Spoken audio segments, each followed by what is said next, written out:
La vocación. A excepción de las personas totalmente inválidas, todo ser humano tiene que servir para algo en la vida. Lo difícil es saber para qué sirve cada individuo. Si hay algo verdaderamente importante en este mundo es conocernos a sí mismos. Raro es aquel que se conoce a sí mismo, y aun cuando parezca increíble, es difícil encontrar en la vida a alguna persona que tenga desarrollado el sentido vocacional. Cuando alguien está plenamente convencido del papel que tiene que representar en la existencia, hace entonces de su vocación un apostolado, una religión, y se convierte de hecho y por derecho propio en un apóstol de la humanidad. Quien conoce su vocación o quien llega a descubrirla por sí mismo pasa por un cambio tremendo. Ya no busca el éxito, poco le interesa el dinero, la fama, la gratitud. Su placer está entonces en la dicha que le proporciona el haber respondido a un llamado íntimo, profundo, ignoto de su propia esencia interior. Lo más interesante de todo esto es que el sentido vocacional nada tiene que ver con el yo, pues, aunque parezca extraño, el yo aborrece a nuestra propia vocación porque el yo solamente apetece jugosas entradas monetarias, posición, fama, etc. El sentido de la vocación es algo que le pertenece a la esencia interior. Es algo de muy adentro, es algo muy profundo, muy íntimo. El sentido vocacional lleva al hombre a acometer con verdadero denuedo y desinterés verdadero las más tremendas empresas a costa de toda clase de sufrimientos y calvarios. Es, por lo tanto, apenas normal que el yo aborrezca la verdadera vocación. El sentido de la vocación nos conduce de hecho por la senda del heroísmo legítimo, aun cuando tengamos que soportar estoicamente toda clase de infamias, traiciones y calumnias. El día que un hombre pueda decir, yo sé quién soy y cuál es mi verdadera vocación, desde ese instante comenzará a vivir con verdadera rectitud y amor. Un hombre así vive en su obra y su obra en él. Realmente solo son muy pocos los hombres que pueden hablar así, con verdadera sinceridad de corazón. Quienes así hablan son los selectos, aquellos que tienen en grado superlativo el sentido de la vocación. Hallar nuestra verdadera vocación es fuera de toda duda el problema social más grave, el problema que se encuentra en la base misma de todos los problemas de la sociedad. Encontrar o descubrir una verdadera vocación individual equivale de hecho a descubrir un tesoro muy precioso. Cuando un ciudadano encuentra con toda certidumbre y fuera de toda duda su verdadero y legítimo oficio, se hace por este solo hecho insustituible. Cuando nuestra vocación corresponde totalmente y en forma absoluta al puesto que estamos ocupando en la vida, ejercemos entonces nuestro trabajo como un verdadero apostolado, sin codicia alguna y sin deseo de poder. Entonces el trabajo, en vez de producirnos codicia, aburrimiento o deseos de cambiar de oficio, nos trae dicha verdadera, profunda, íntima, aun cuando tengamos que soportar pacientemente dolorosos vía crucis. En la práctica hemos podido verificar que cuando el puesto no corresponde a la vocación del individuo, entonces solo piensa éste en función del más. El mecanismo del yo es el más dinero, más fama, más proyectos, etcétera, etcétera. Y como es apenas natural, el sujeto suele tornarse hipócrita, explotador, cruel, despiadado, intransigente, etc. Si estudiamos la burocracia detenidamente, podemos comprobar que rara vez en la vida el puesto corresponde a la vocación individual. Si estudiamos en forma minuciosa los distintos gremios del proletariado, podemos evidenciar que en muy raras ocasiones el oficio corresponde a la vocación individual. Cuando observamos cuidadosamente a las clases privilegiadas ya sean estas del este o del oeste del mundo, podemos evidenciar la falta total del sentido vocacional. Los llamados niños bien ahora asaltan a mano armada, violan a indefensas mujeres, etc., para matar el aburrimiento, no habiendo encontrado su puesto en la vida. Andan desorientados y se convierten en rebeldes sin causa, como para variar un poco. Es espantoso el estado caótico de la humanidad por estos tiempos de crisis mundial. Nadie está contento con su trabajo porque el puesto no corresponde a la vocación. Llueven solicitudes de empleo porque nadie tiene ganas de morirse de hambre, pero las solicitudes no corresponden a la vocación de aquellos que los solicitan.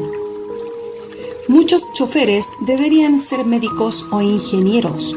Muchos abogados deberían ser ministros y muchos ministros deberían ser sastres. Muchos limpiadores de calzado deberían ser ministros y muchos ministros deberían ser limpiadores de calzado, etc. Las gentes están en puestos que no les corresponden, que nada tienen que ver con su verdadera vocación individual. Debido a esto, la máquina social funciona pésimamente. Esto es semejante a un motor que estuviese estructurado con piezas que no le corresponden, y el resultado tiene que ser inevitablemente el desastre, el fracaso, el absurdo.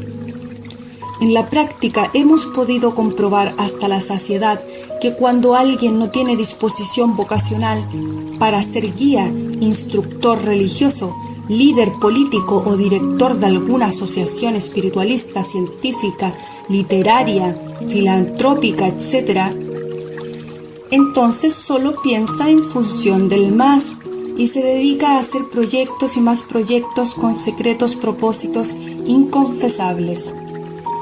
Es obvio que cuando el puesto no corresponde a la vocación individual, el resultado es la explotación. Por estos tiempos terriblemente materialistas en que vivimos, el puesto de maestro está siendo arbitrariamente ocupado por muchos mercaderes que ni remotamente tienen vocación para el magisterio. El resultado de semejante infamia es la explotación, crueldad y falta de verdadero amor. Muchos sujetos ejercen el magisterio exclusivamente con el propósito de conseguir dinero para pagar sus estudios en la Facultad de Medicina, Derecho o Ingeniería, o simplemente porque no encuentran nada más que hacer. Las víctimas de semejante fraude intelectual son los alumnos y alumnas.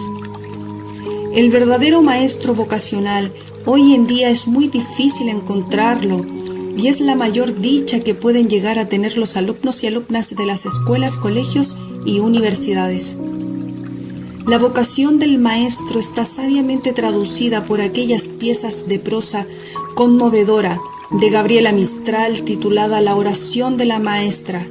Dice la maestra de provincia dirigiéndose a lo divinal, al maestro secreto: dame el amor único de mi escuela, que ni la quemadura de la belleza sea capaz de robarle mi ternura de todos los instantes. Maestro, hazme perdurable en el fervor y pasajero en el desencanto. Arranca de mí este impuro deseo del mal entendida justicia que aún me turba, la mezquina insinuación de protesta que sube de mí cuando me hieren. No me duela la incomprensión, ni me entristezca el olvido de las que enseñé. Dame el ser más madre que las madres para poder amar y defender como ellas lo que no es de mi carne. Dame el alcance a hacer una de mis niñas mi verso perfecto y a dejarle en ella clavado mis más penetrantes melodías para cuando mis labios no canten más. Muéstrame posible tu evangelio en mi tiempo para que no renuncie a la batalla de cada día y a cada hora por él. ¿Quién puede medir la influencia psíquica maravillosa de un maestro así inspirado con tanta ternura por el sentido de su vocación? El individuo da con su vocación por una de estas tres vías. Primera, el autodescubrimiento de una capacidad especial. Segunda, la visión de una necesidad urgente. Tercera, la muy rara dirección de los padres y maestros que descubrieron la vocación de los alumnos y alumnas mediante la observación de sus aptitudes.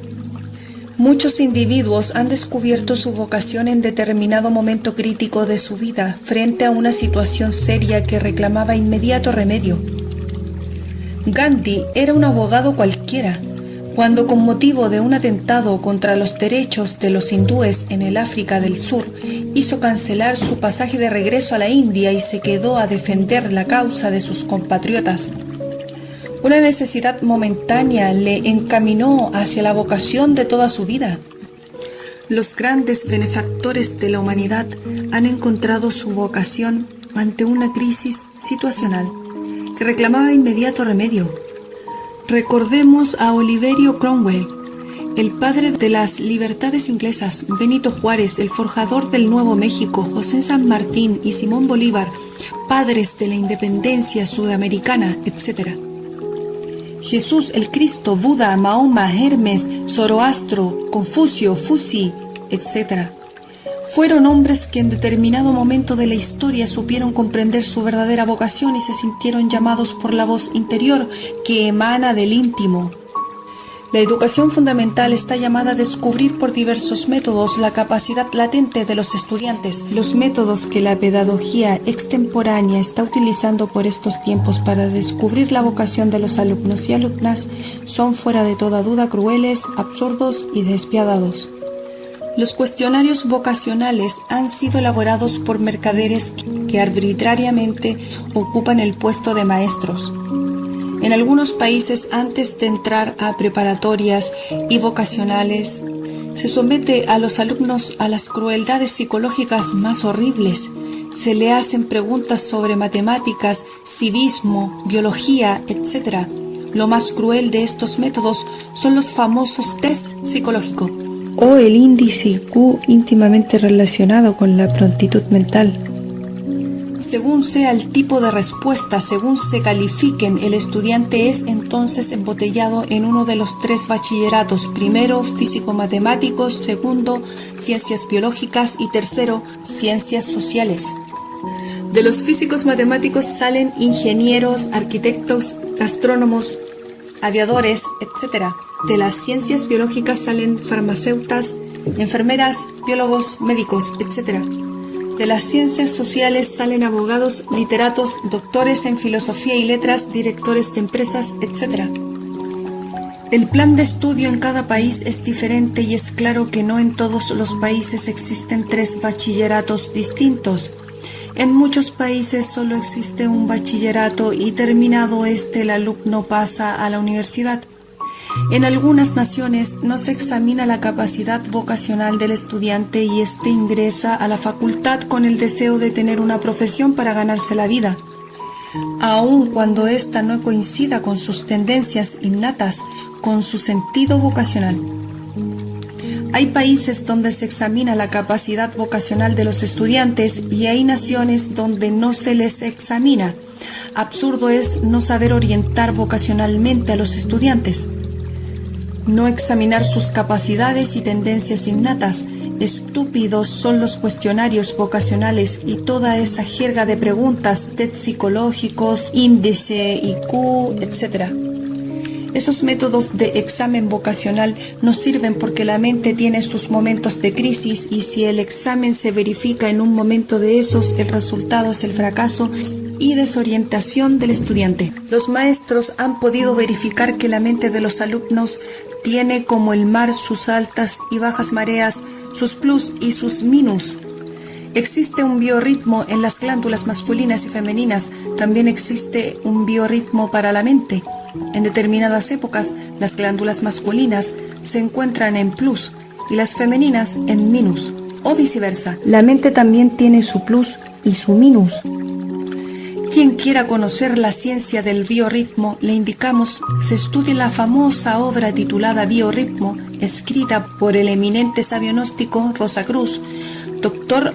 Arnoldo Krumheller, médico coronel del ejército mexicano y profesor de medicina de la Facultad de Berlín.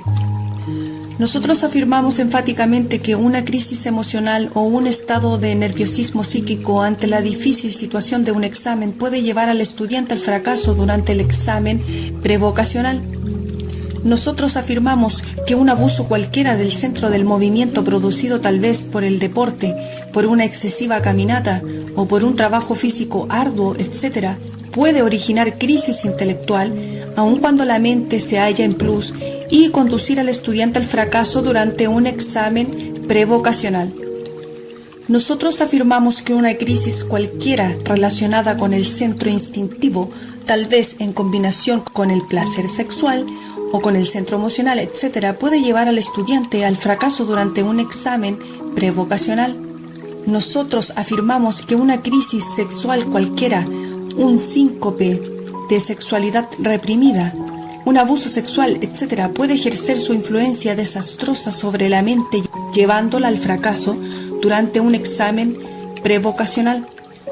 La educación fundamental enseña que los gérmenes vocacionales se hallan depositados no solamente en el centro intelectual, sino también en cada uno de los otros 4 centros de la psicofisiología de la máquina orgánica. Es urgente tener en cuenta los 5 centros psíquicos llamados intelecto, emoción, movimiento, instinto y sexo.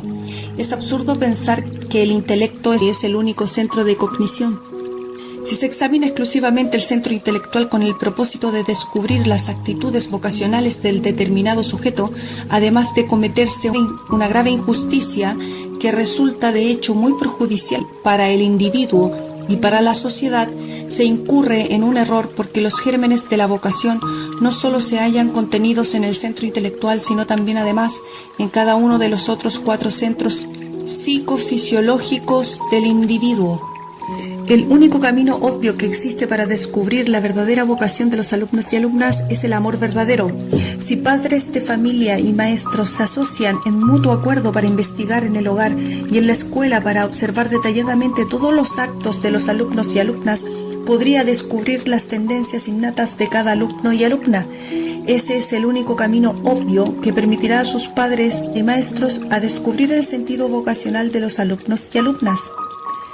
Esto exige amor verdadero de padres y maestros, y es obvio que si no existe verdadero amor de los padres y madres de familia y auténticos maestros vocacionales capaces de sacrificarse de verdad por sus discípulos y discípulas, tal empresa resulta entonces impracticable. Si los gobiernos quieren de verdad salvar a la sociedad, necesitan expulsar a los mercaderes del templo con el látigo de la voluntad. Debe iniciarse una nueva época cultural, difundiendo por doquiera la doctrina de la educación fundamental.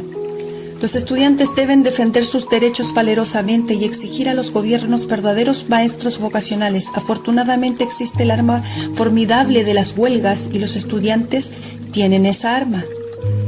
En algunos países ya existen dentro de las escuelas, colegios y universidades ciertos maestros orientadores que realmente no son vocacionales. El puesto que ocupan no coincide con sus tendencias innatas. Estos maestros no pueden orientar a los demás porque ni a sí mismos pudieron orientarse. Se necesita con urgencia verdaderos maestros vocacionales capaces de orientar inteligentemente a los alumnos y alumnas. Es necesario saber que debido a la pluralidad del yo, el ser humano representa automáticamente diversos papeles en el teatro de la vida. Los muchachos y muchachas tienen un papel para la escuela, otro papel para la calle y otro papel para el hogar. Si se quiere descubrir la vocación de un joven o de una jovencita, hay que observarlos en la escuela, en el hogar y aún en la calle. Este trabajo de observación solo pueden realizarlos los padres y maestros verdaderos en íntima asociación. Entre la pedagogía anticuada existe también el sistema de observar calificaciones para deducir vocaciones. El alumno que se distinguió en civismos con las más altas calificaciones es entonces clasificado como un posible abogado, y el que se distinguió en biología se le define como un médico en potencia, y el que en matemáticas como un posible ingeniero, etc. Este sistema absurdo para deducir vocaciones es demasiado empírico porque la mente tiene sus altas y sus bajas no solo en la forma total ya conocida, sino también en ciertos estados particulares especiales. Muchos escritores que en la escuela fueron pésimos estudiantes de gramática descollaron en la vida como verdaderos maestros del lenguaje. Muchos ingenieros notables tuvieron siempre en la escuela las peores calificaciones en matemáticas y multitud de médicos fueron en la escuela reprobados en biología y ciencias naturales. Es lamentable que muchos padres de familia, en vez de estudiar las aptitudes de sus hijos, solo vean en ellos la continuación de su querido ego, el yo psicológico, el mí mismo. Muchos padres abogados quieren que sus hijos continúen en el buffet y muchos dueños de negocios quieren que sus hijos continúen manejando sus intereses egoístas sin interesarles en lo más mínimo el sentido vocacional de ellos. El yo quiere siempre subir, trepar al tope de la escalera, hacerse sentir, y cuando sus ambiciones fracasan, entonces quieren lograr por medio de sus hijos lo que por sí mismo no pudieron alcanzar. Estos padres ambiciosos meten a sus muchachos y muchachas en carreras y puestos que nada tiene que ver con el sentido vocacional de estos.